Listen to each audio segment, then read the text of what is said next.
Diyos ko po, bakit nyo kami ginaganito?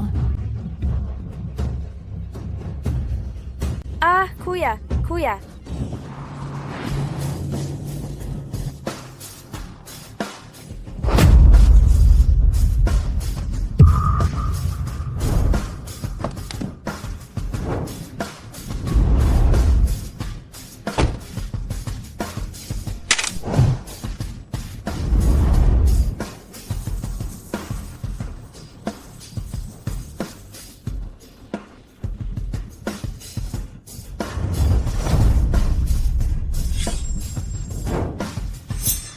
Naglakas loob kayong galawin ang 5 hipag ko?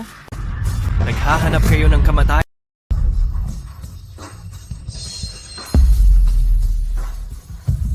Si Kuya Bianan ang sumagip sa atin.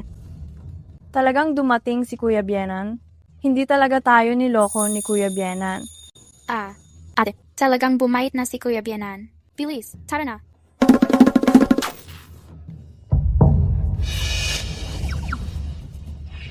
Kinhaw, ikaw talagang walang kwenta ka.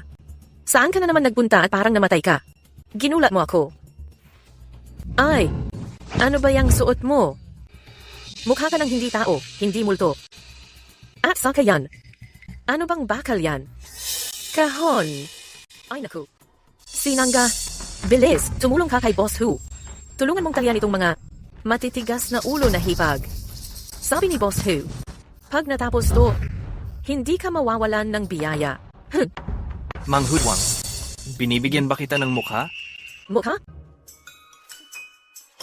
Di ba paborito mo tong mukha ko? Tama na. Alam ko na iniisip mo. Bilis, tumulong ka kay Boss Who. Tulungan mong talian itong 5 batang babae. Mamayang gabi, aalagaan kitang mabuti. Pwede na ba yan? Dalian mo na. Huwag mo nang hayaang mainip si Boss Who.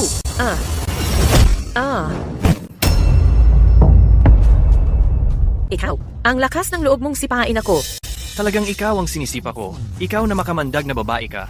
Dati, bulag si Chinhao sa'yo. Simula ngayon, sa paningin ko, kahit yung tumang tae sa kalsada, mas mahalaga pa kita sa'yo. At saka, isama mo na tong grupo ng mga walang kwenta mo. Lumayas kayo. Kung hindi, wag mo akong subukan. Chinhao, anong balak mo? Huwag mong akalaing dahil may bakal kang dala at may kakaiba kang suot. Matatakot mo na ako. Hindi natatakot si Boss Who sa'yo.